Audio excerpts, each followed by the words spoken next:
Hello, hello. If someone could just let me know they can um, hear me, see me, um, that kind of thing, that would be great.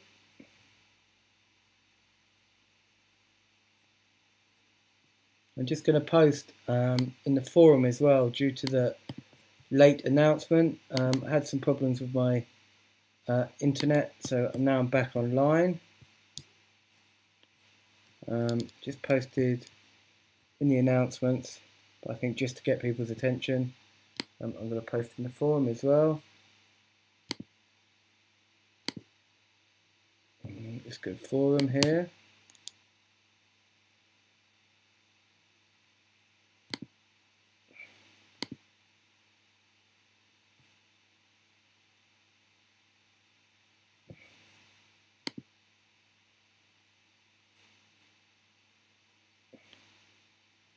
And we will carry on till 5 past today because of the late start. So let me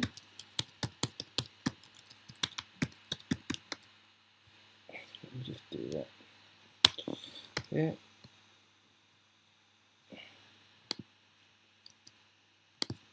Try and get as many people to know as possible. Okay. So if someone can let me know that you can see me and hear me, that would be great. Haven't got anything yet. Got 9 people watching, so that's not too bad. Okay, good. Woo! Okay, so today I wanted to do something a little bit different. This is the last masterclass because we don't have one on week 11. So this is going to be the last masterclass. So I just wanted to really just kind of share some of my insights into the industry. Getting your stuff signed, social media, how to make connections and that kind of stuff. So I just really want to do something a little bit different, not technical, but you will not be having me or Vasco for the next class or maybe you have Vasco, but I don't know what he's teaching next term. But I will be teaching Ableton 1 again. So this is going to be our last masterclass, and next week is going to be our last one-to-one. So this is kind of a bit of a farewell masterclass. So really, I just want to talk about where we're at with in today's kind of music industry. And the sad fact is, in today's music industry, especially if you're making kind of underground music or most forms of electronic music, unless it's kind of very poppy commercial electronic music, and even then it's not what it used to be, is that people don't really make money from selling records. So it's got to the point now where people used to sell people used to do gigs so they could sell records, and now it's the other way around. You sell records so you can do gigs, because most of the income in this industry is now in the live arena, unless you're going to go into teaching or producing other people, or those kinds of making music for films, those kind of paths where you can still make a good living from it. But releasing music now is really just, especially in electronic music, where DJ gigs are really the bread and butter for most people. Releasing music is really the place. It's what you do to promote yourself as an artist, to raise your profile, to get the right people playing your music, to get people hearing about you. It's quite sad, really, when you think about it. Like your music now is kind of your business card. Obviously, that's looking at it from a very kind of business kind of viewpoint. Still, people will listen to your music and love your music and enjoy your music.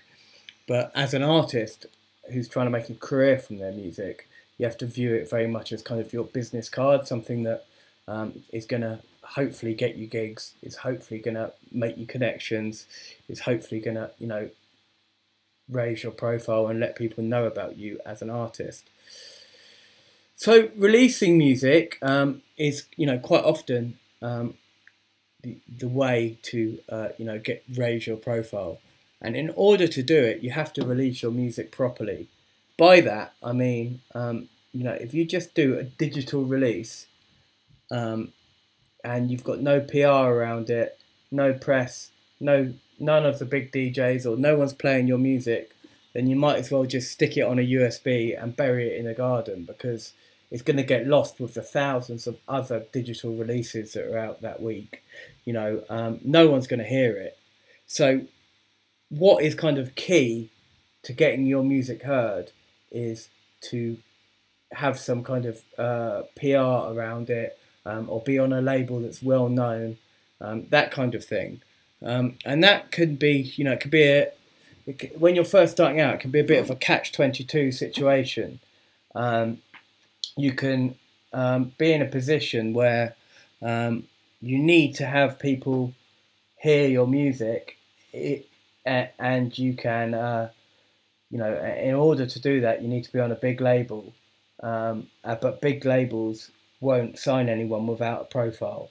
And that's quite often, a lot of people, I see them, in that kind of circumstance, and they're like, well, why won't any of these big labels sign my music? And, they do sometimes sign music from people who aren't so big, but it's more often than not, they're signing music from people who've already built a profile for themselves. Also, people send a lot of demos, unsolicited demos, to the demo email of a record label, and they end up getting very, very frustrated when they get to the point where they've sent out loads of their music, they've waited months and months and months, and no one's ever got back to them. Now, I was speaking to one of the A&Rs for a big house music label, and he said they sign about 1% of all their releases from unsolicited demos. He tries to listen to them, but they hardly sign anything from unsolicited demos, because most of the music they sign is for people whose music they want to release, and they've made that personal connection with those people.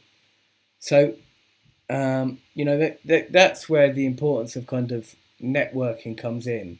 If you're going to meet someone personally, and you build up a relationship with them, it's far easier to send them some music on Facebook chat, or in a WhatsApp message, or in the middle of a conversation, and them listen to it, than it is than someone you don't know.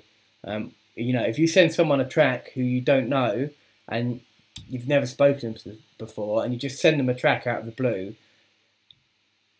it's going to be annoying, really. It's going to be annoying for them. I get people sending me SoundCloud links all the time on my Facebook. Some people don't even say hello first. And, most people are really busy in this industry. They don't have time to check out everyone's music. And it's sad, because I'd like to sit there and listen to everyone's music, but it's just not something I can do.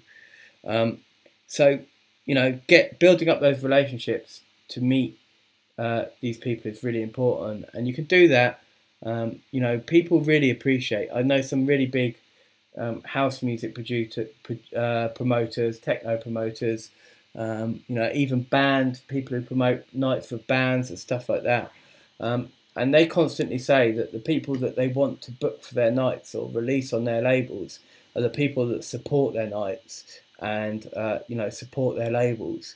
So if you want to be involved with a crew, then the best thing you can do is kind of show some support, and that can mean going to their gigs, or sharing their stuff on Facebook, or whatever it is. Obviously the best point of contact is a one-to-one personal contact. That's meeting someone in the face. Obviously, if you're living somewhere where your favourite label or your favourite club nights aren't happening, then that's going to be a lot harder. So that's where you have to go for the second best option, which is the internet. And through internet, build these connections. For many years, Before, I got to the level where I am now, where most all my bookings that come to me now are requests. They just, people request it, or my agent speaks to people and they book me. For years, I spent ages like sending, stuff to promoters.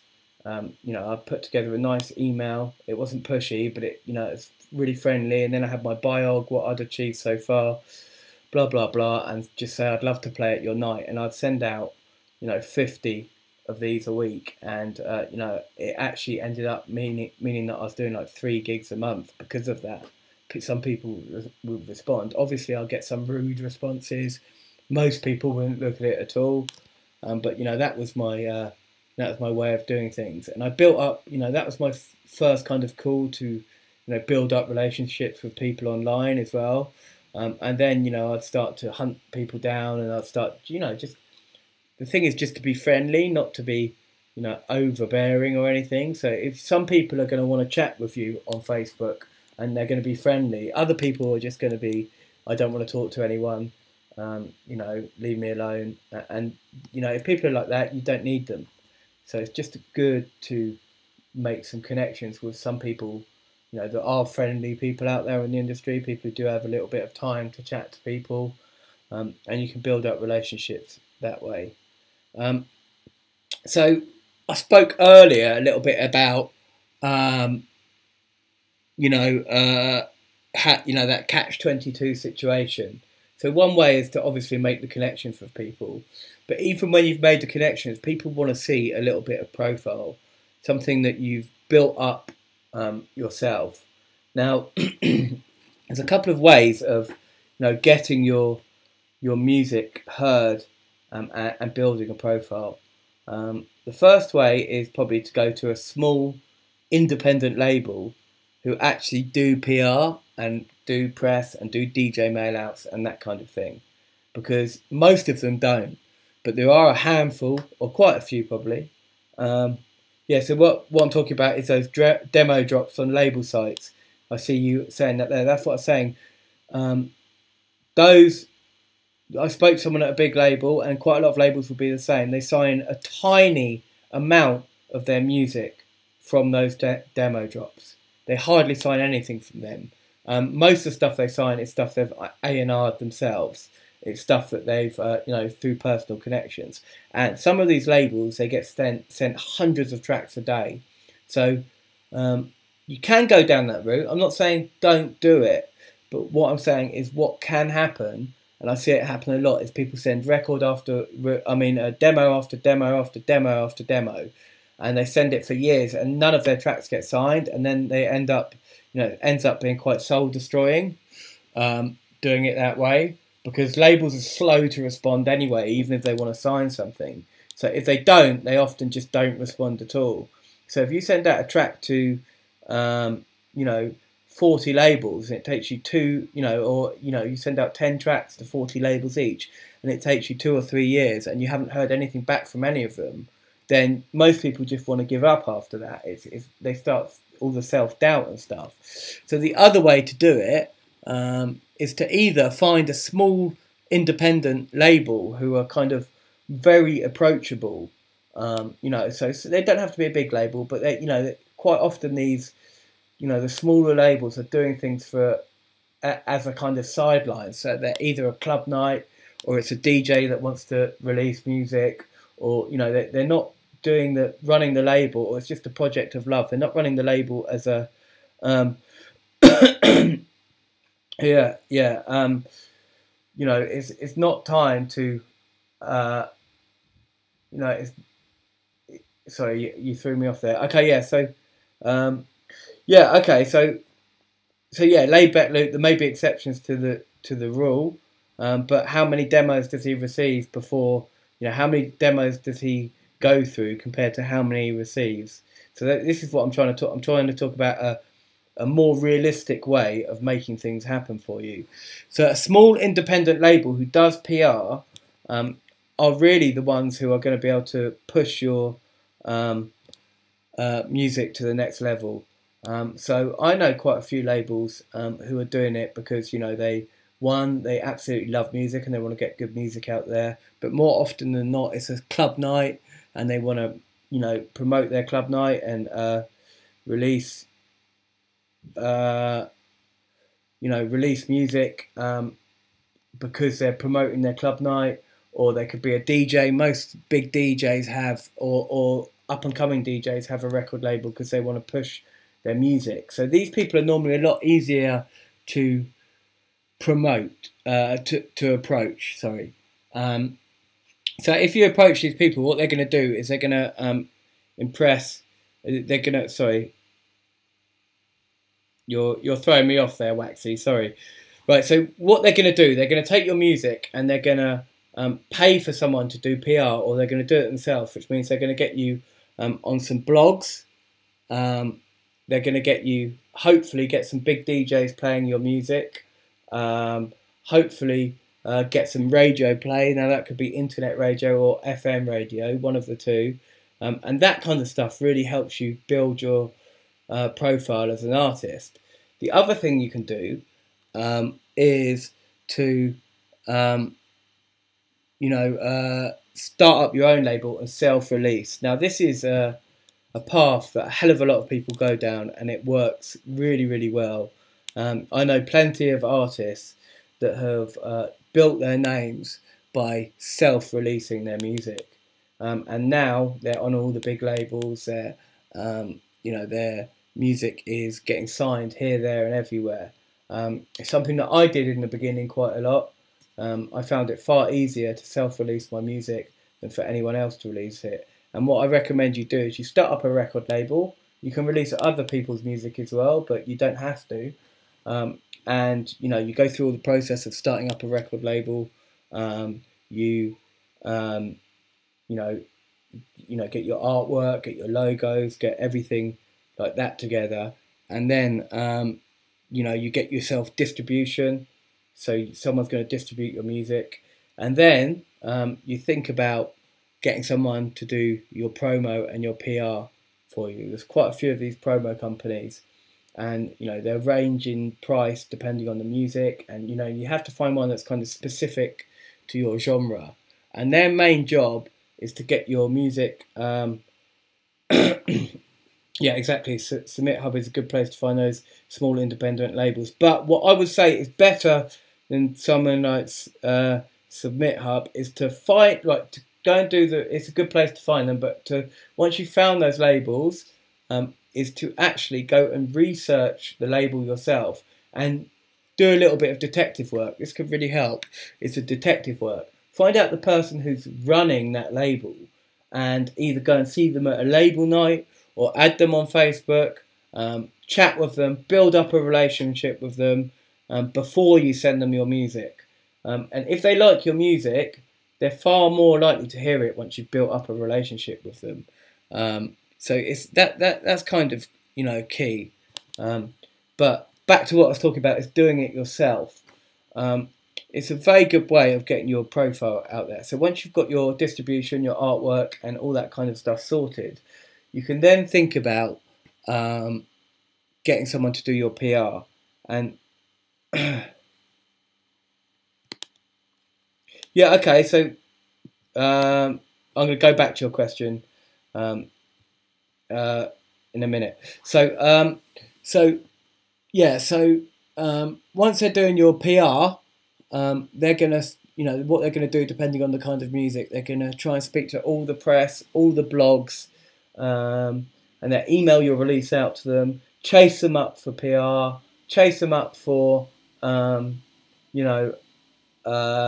feedback, and then try and get your music placed in magazines, blogs.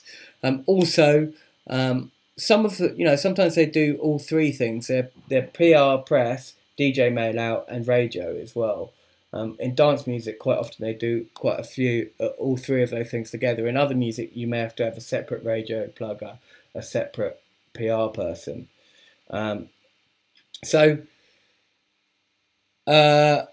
Yeah, and the thing is, this will cost you money. If you're putting out records yourself, it's going to cost you time. It's going to cost you money, but you're 100% in control of what you're releasing. and your PR as well. And like you said, Michelle, I don't quite know how to pronounce your name, but albums always get, if people like the albums will always get some more press, and they'll get the bigger features, they'll get the bigger PR. An album campaign is going to cost you more money than a single campaign, and a single campaign may get you a few reviews, a few blog posts, but albums, when you release an album, you're more likely to get the bigger features, so the interviews in the magazines, the album reviews in the magazines, other features as well from an album. So an album is a good place to start, to announce yourself as an artist and to self-release as an artist. An album is a good place to start. It can really put you on the map. One good album can really put you on the map, and you can get in all the blogs. All that kind of stuff. So DistroKid is basically a distribution company, but actually, if you're releasing electronic music, you're probably far better going to, do some research and going to someone who specifically releases electronic music, maybe focuses on your genre. Because with electronic music, Beatport, Traxsource, sites like that are still super important. People still download electronic music for DJing with. To get your stuff on Spotify is kind of important as well. But you want DJs to buy your music. And what's important when you go onto Beatport and Traxsource is you get features. And a good distribution company will have a good connection with the managers at Beatport or Traxsource, so they hopefully get you a feature on the site. And getting a feature on the site is really important, because if you go onto the Beatport, house front page, or the whatever music you're making, the big room front page, the techno front page, and your track your release is there featured, and you see it straight away, obviously that's going to drive a lot of sales. A lot of people are going to see that, so they're going to know your name. So that kind of stuff is really important, and the right distribution company will be able to make those connections within within the download sites. They're going to know the right people. For example, you get people like Strikeforce who focus mainly on tech house. You get a few distribution companies that are kind of very much focused on genres. So they build, their job is to not just distribute your music, but to try and get it to a place where it's going to be seen on the record stores as well. That's great. Bandcamp is another great way to self-release as well. And you can sell vinyl through Bandcamp as well if you want to go through that way. I would say that, so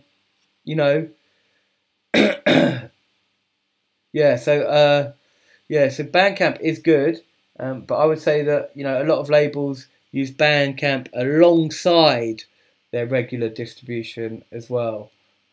So a lot of labels that I work with, they'll release on Bandcamp, but it's also on Beatport, it's also on Traxsource, it's also on Spotify and all that kind of stuff. I think if you could get the distribution, get it everywhere, then you're more likely to sell music.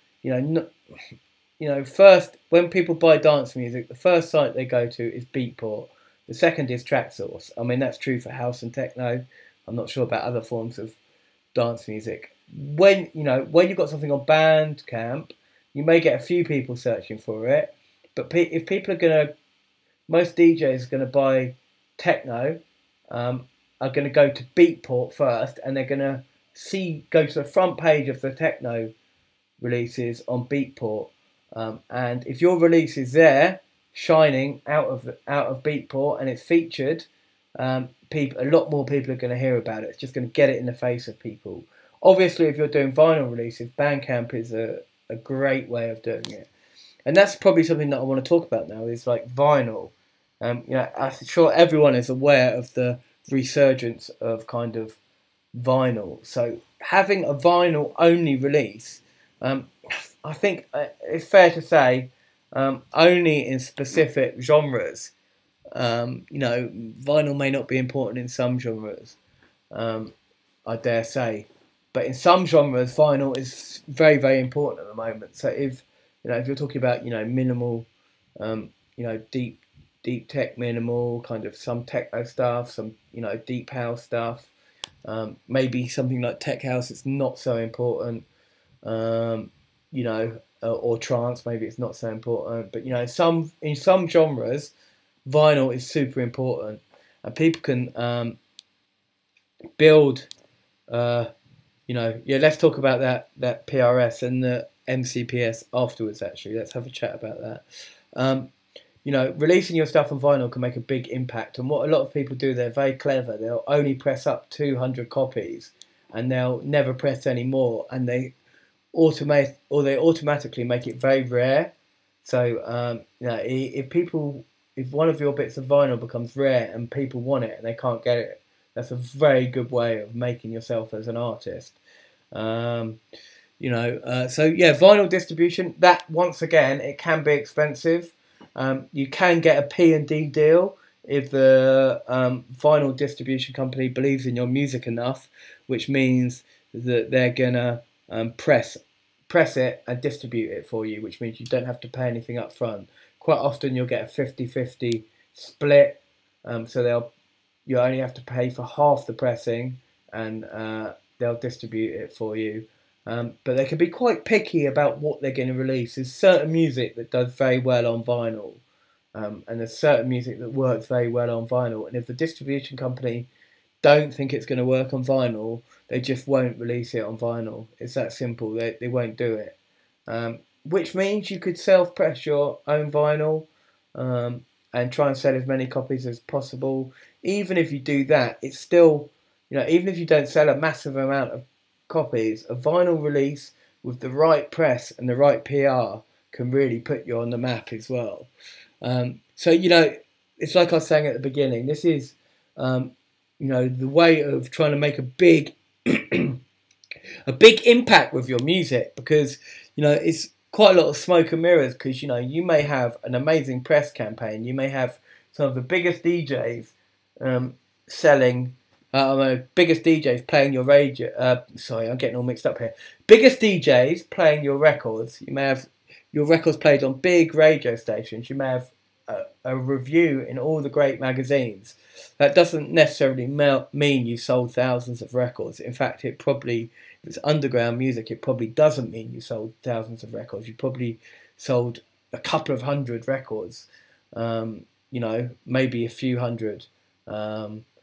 Maybe more of it's a hit, but selling those 200 records by itself, it's not really going to get you anywhere. But if you don't have any of those things in place, and you just release something with no PR around it, and you're an unknown artist, and you don't get featured on the stores, and no one reads about your music, no one hears your music in a club, then actually you're not going to sell any records, and that's the thing. Records are record sales are really bad at the moment, so you have to be prepared. If you're going to set up your own label and self-release your stuff, you have to be prepared to make a bit of a loss on it, really. That is a big thing that people, most independent labels that are doing things properly are actually making a loss, because they've, like I said before, they've probably got an ulterior motive, which is promoting their club night or promoting themselves as a DJ or as an artist themselves. It's a loss leader nowadays to release music. Okay, so here we are. So what we're talking about is song registration in collecting. Yeah, okay, so that's really important. So if you have if you have released something, it's really important to get publishing and sign up to the PRS, the MPCS, and that kind of stuff as well. This kind of stuff, because you may not make money from selling records, but if I've had a few tracks played on BBC Radio 1, and I had like 60 or 70 pounds for selling them on BBC Radio 1. Actually, my last album that I released myself on Cubism about just over 2 years ago, I actually ended up breaking even because a few of the tracks got played on Radio 1. Carl Cox was playing it in at Space, so it got played on Radio 1.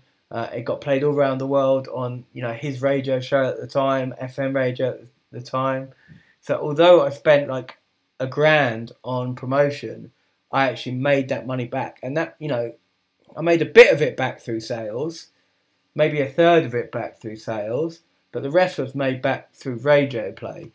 So yeah, and half of that came from my publisher, half of that came from PRS. So that kind of stuff can actually make you some money. And if your music ends up on a TV, which has happened to me before as well, like a TV program or something like that, then you can make quite a bit of money.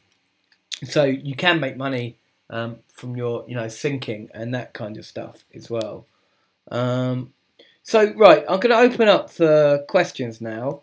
I can still talk about a few extra subjects if there aren't as many questions. So there's Record Store Day in the UK, which is very much about supporting, vinyl records and record shops, because, most of the record shops, unfortunately, have been killed off in recent times by, the MP3. We used to have a record store culture back in the UK, especially for DJs, where you'd have these big record shops and you'd have all the DJs hanging out there listening to vinyl. It was very much a kind of social event as well as it was very much a social event as well as buying records, and we don't really have that so much. So to celebrate that culture and to try and keep it alive, we have Record Store Day. Right, so what are your advice for finding publishers or managers? Right, so it depends on the kind of music you make. There will be some genre-specific publishers. I use something called Black Rock Management Publishing, and they're really, really good. They they try and sell my stuff to, or get my stuff synced to, dance music related things, and they collect loads of good money. I play a lot in Germany as well, so Gemma pays out well. Your advice for finding a team, publishers, managers. Okay, so there's a lot of bad managers and a lot of bad agents out there. I think it's quite important to manage yourself for a while and be your own agent for a while. A lot of people think that at the early stages of their career they can get a manager and an agent and they're going to suddenly start getting loads of gigs and become really famous. It's not really the case. I think especially when you're starting out, you should be hunting out most of the gigs yourself, trying to get the gigs yourself, putting the groundwork in. Managing your own career is very, very important. If you manage your own career and you get yourself to a certain level, then the good agents and the good managers are going to be interested.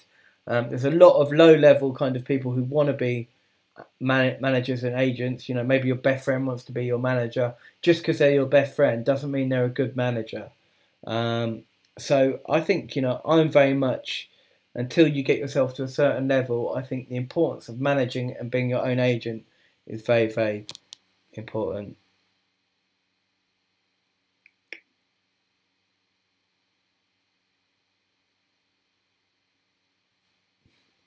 Or a basic contact, not a forced contact where you randomly pop up and talk to an artist. Yeah, so I think it's about doing it right, Waxy. I think quite often the highest people in the label are not going to have much time for people. But, there's no harm in trying to track down the intern for the company, or someone who's quite low down in the company, and, try and infiltrate the record label or the club night that way, trying to make friends with, and it sounds a bit sneaky, but it is the music industry, so you do have to be a little bit sneaky. So maybe just like making those connections with people who are around the center connection you want to get to first, because they're going to be much more interested in talking to you than someone who is at the top of their game. Most of them have people working for them anyway, so they're not going to be really interested in talking to people. You want to try and find the people who are working for them. The A&R of the label, and that's why smaller labels are much more easy to approach, because it's normally some down to earth, guy or girl who are just like love music and they want to talk to people, and it can be an inroads into those things. And also, social media is super important as well.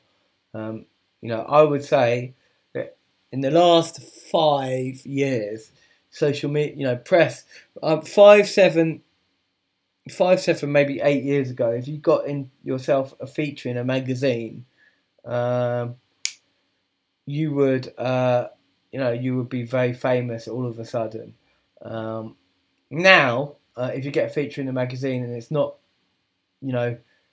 backed up by social media, it doesn't mean as much. When someone sees someone a lot on social media, and Instagram, still Facebook as well, maybe less Facebook for the younger generation, but still Facebook. When people see someone's name a lot on Facebook and Instagram, or they see people that way, it seems to really, really work a lot better than just having the press nowadays.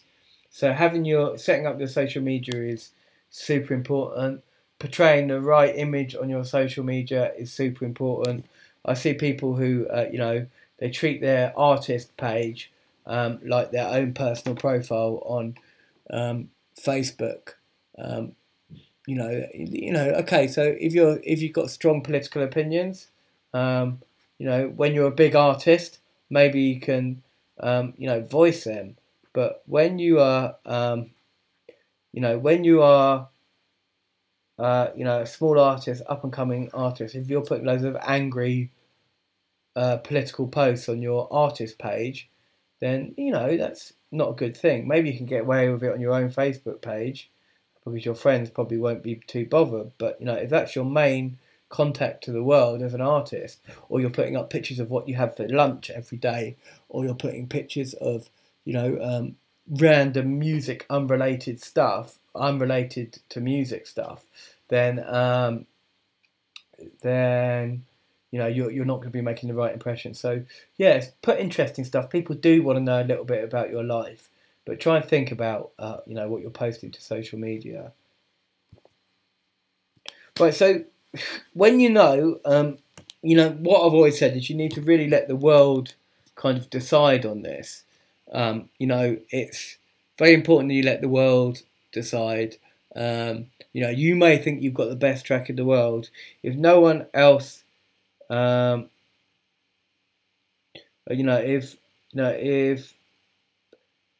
you didn't. Sorry, I've lost my train of thought again then. Okay, so where can I get some? So you may think you've got the best track in the world, but if no one else likes it, then you've got to go back to the drawing board. So if once you've got something, it's always a big question. Is my track good enough to release? So the best thing you can probably do if you are in that kind of situation is, release it and then see what kind of feedback you get on it. I mean, if you're really that worried, but you think your track is finished, then a good way of finding out, because sometimes we lack confidence and we may think our stuff is, not that good, and actually it really is good enough to be released. So, quite often, PR companies, a good PR company will vet the stuff they're going to work on. So if you send it to them and they're like, no, I'm not interested in that, then the chance is you can send it to a few people. If no one's interested with working on it, then you're probably not ready to get your stuff you've released yet. You're not ready. But once you have released it, I think it'll give you a bit of confidence. Once you start getting a few people writing positive things about your music, some artists you respect feeding back on your music positively, maybe even playing your music in their DJ sets, it can give you that little bit of a boost. Because we do, as artists, a lot of us do struggle with our confidence and stuff. Okay, so Daft Punk they're someone that made their name well before social media. So they were famous before social media even existed. So obviously they don't have to show up much on social media because they are huge anyway, and people know them anyway. Other people will be posting about them on social media. Um, so yeah. So I think it is important today. I think it's very hard to make it as an artist in 2018 without having a huge social media presence. I just don't think it's possible. If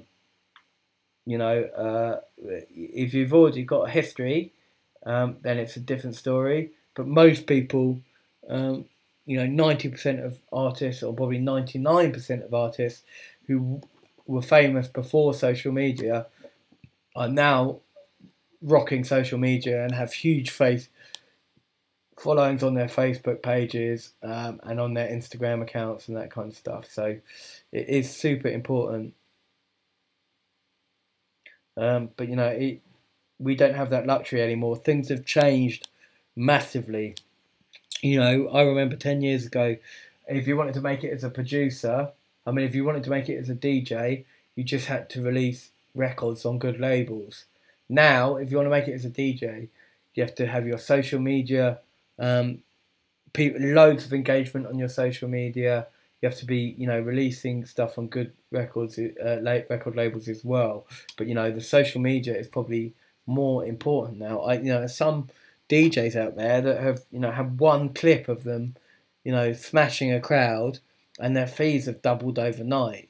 So it's so important. And get something going viral can really help. For me, I've had I've had millions of views on my live stream videos that I've done over the years. When you add them all up, it's probably something like 6 or 7 million, and that, for me, I think is probably the biggest contribution to me touring everywhere and playing live, even though I'm releasing music constantly on great labels. And I've got that. I think the videos, the social media thing, and I'm getting quite a lot of press as well. I think having that video of me doing my live jams, and having all those views around the world has really been the major contribution to me getting gigs and performing around the world.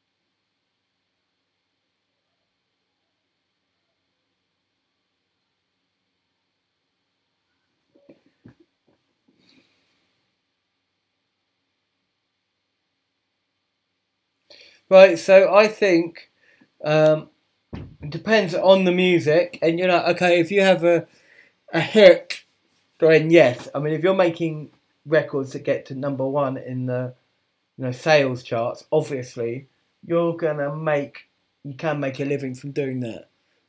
But if you're making underground music and you get a Beatport number one, you're not going to make a living from that unless you had a Beatport number one every 2 or 3 weeks, and then you would make a living. So I don't think it is really that possible for when I was started out like 15 years ago. You could release vinyl, sell a few thousand copies on your vinyl, make a couple of grand every vinyl release. So if you're releasing 1 or 2 bits of vinyl a month, then you could have quite a good living from just releasing music. Now, it's a tenth of those sales on digital. If you're just making the same music now, you're probably, if you're lucky, after PR, going to make like 100 quid a month from it. So it depends on the music. It depends how big the music is. Obviously, if you're a huge artist, then you could make a living. But if you're a huge artist and you just released records, then you'll probably make a living. But if you're a huge artist and you release records and you were touring all the time, you'd make a hell of a lot more money. Hell of a lot more money.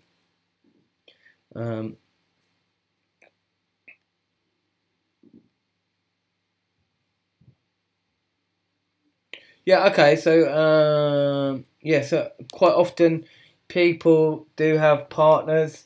Quite often the producer types are a little bit kind of, what happens a lot is the producer types are kind of quite shy. So they're kind of in the studio geeks who are really good at making music, and then you have the kind of more extroverted DJ guy who's more a bit of a front man, maybe doesn't make the music, but good personality. Sometimes you get duos who work like that quite well. Other times you just get people who work well with each other and become a duo. Me, I do it by myself. I like doing it by myself. The problem with any musicians working together is going on tour together, working together. You both have your own, or you all have your own ideas of how things should be. So that's what leads to bands splitting up, or duos splitting up, and then they have to go their own way and build something from fresh. So yes, it can be tricky, but it can be good as well.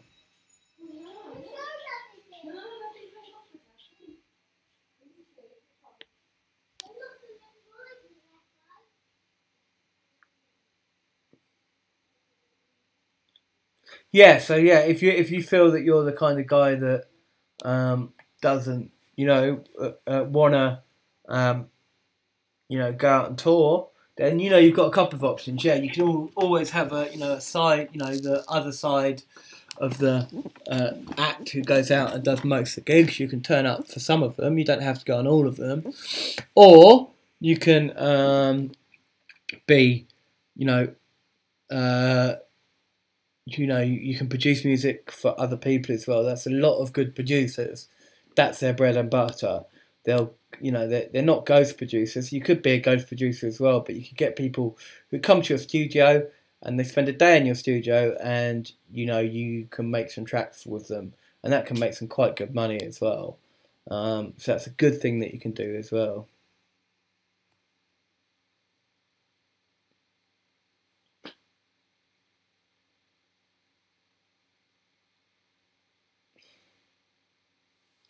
Right, so Joseph dear, what's your view on the industry by 2030? Look, I have no idea what's round the corner. I think the important thing is that we adapt in real time to what's happening in the industry. You know, um, you have to be adaptable. You could have, for example, the downturn in Facebook is one thing. You could have, you know, 2 years ago, having a Facebook artist page, I could post something, and I could get, if it was a live video on my page, I could get 30,000, 40,000 views, 1,000 likes from that video, and now, without boosting it, it's going to be a lot less. So you have to adapt. Instagram is a new thing, although that probably won't last forever. So you just have to adapt in real time to what's happening in the industry, I think. I can't predict the future as much as I wish I could. I can't, but it's something that I would, I think being adaptable and accepting things for the way they are and adapting to that is very, very important. Yeah, exactly. So I think that's good. Um, you could be productive. I mean, a lot of duos they do go on tour together as well. So it's not, sometimes it could be like someone in the studio and then someone on tour. Quite often, what you get in that kind of case scenario is you get a DJ who wants a producer to make their tracks for him, and then he'll go to the studio and he'll go, "Oh right, I really like this kind of bass line. Can we make that kind of bass line?" And the engineer will make it for him, and the engineer just charges a daily rate to make music, and the DJ does, they go under their own name. That happens a lot in dance music. It's not really ghost writing. It's just like an engineer because like a lot of these DJ types, they want to be on tour, playing records, putting their hands in the air, getting off their heads or whatever it is they do, or whatever it is they want to do. And, they're not really interested in getting geeky in the studio, but they want to release music because they know that it helps them get more gigs. So and that happens a lot in this industry.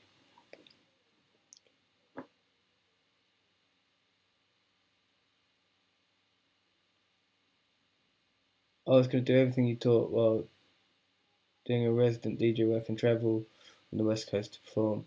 I'm really good at performing and producing, even want to get back into battling. Okay, that's cool, man. So you've got both. So, um, release, if you're um, good at, MCing, release a mixtape, get some PR around, whatever it is you do when you're talking about battling, get some PR around it. Um, Right, so what's your opinion about that? So I really don't like ghost producers. I think ghost producers producing is the worst of the worst. It does happen though, but having an engineer is a bit different.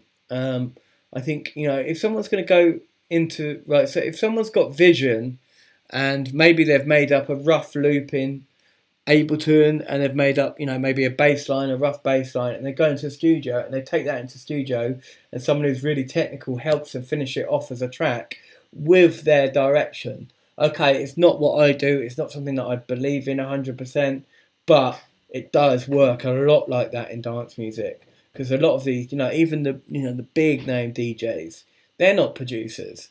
They want to play music. They want to play other people's music. They want to they want to, play music, but they have got a vision of how they want their music to sound. So they're kind of going in and directing the engineer. So it's not like they're buying a track that's already made. They're going into the studio. They've maybe made some rough beats. They say, "Oh, can you add a bass line like this? Oh, I like that bit of the arrangement, but can we do that?" So one person is kind of the coming up with the ideas. The other person is kind of the technical person who's making those ideas happen. So, I'm not 100% against that. It happens a lot in dance music. Um, but ghostwriting is something completely different. That happens a lot in dance music now, um, more than ever, where people just sell tracks. I've seen people trying to sell tracks that are guaranteed to get in the Beatport top 10 and that kind of stuff. Although they can't guarantee it unless they do start, they offer. Um, right, so clearing samples. Okay, so what you have to offer on clearing samples is you have to try and get to the person who owns the sample in the first place or their management. So that's what you need to. Can be quite a bad, long process. You're far better off getting someone to sing the sample or trying to recreate it than clearing it. But what you do is you go and depending on how big the artist is, you need to go to their management, talk to their management, or talk to the artist yourself, and then you talk about trying to make a deal to clear that sample.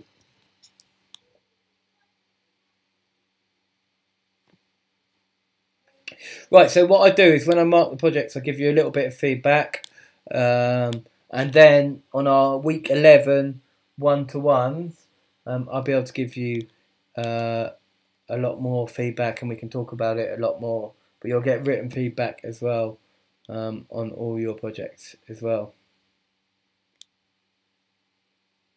Okay, so we've got 5 minutes left. So if anyone's got questions for me, hit me up.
Right, so you could try. Okay, so um, wow, loads of questions now. Okay, so can I? Right, so how do I learn the genre specifics for creating music? Well, what I would do is, YouTube is probably a good place. I would just Google your genre and then look for um, some kind of tuition stuff on your genre. There is good stuff out there for every genre. Um, right, can I Google PR companies and publishing companies? Can I? Yeah, you can Google them, but it's probably better off to do a little bit more kind of research. Some of these companies, especially for underground music, will not be 100% easy to find on Google. You're better off chatting to people in the industry and trying to find out things. That way is really good. I have a question. Are you more of a follower of a trend or more of an architect innovator? Do you swim against or make your own current? So I like to just make the music that I love. So I don't really follow trends. I make the music that I really love. Obviously, if the sound of now, if there's stuff in it that I like and I'm feeling, then obviously that will make an impression on my music. But I never try and copy what is fashionable at the moment. I always just do my thing.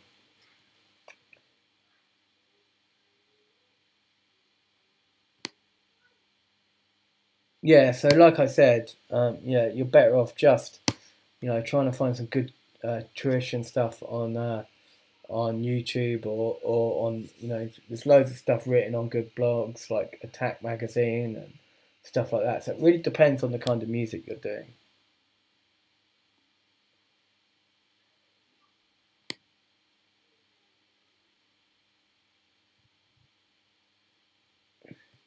Could you describe the phase of releasing a track after the master is ready? Okay, so right, what happens when the master is ready? So it'll get uploaded to the distribution. So you get the artwork done first, then it'll get uploaded by the distribution to the sites, and then you probably want to leave 2 or 3 months till the release if you want to do a full PR campaign, because some of the bigger magazines have a 2-month lead period to get your stuff in there. So you do that, you send out your tracks to the big magazines first, and then a bit closer to the release date, you start sending it out to the DJs, radio, and then you send it out to the smaller blogs, and then you release the track. So that's roughly it. Ooh, that's a good question. Now that's probably a masterclass in itself, Waxy, and I don't actually do it. So I would say just start trying to make some music for films. Maybe contact a few. With this industry, it's always about getting your foot in the door. So probably you contact a few short filmmakers and hook up with them and try and make some music, score some music for their films. Obviously, you won't get any money for it, but once you get your name known, then maybe you can start building it that way. Also, PR. Where do you find these contacts? Right. So once again, a lot of stuff in this industry, you have to become a bit of a detective to find this stuff. You have to dig deep and do the research.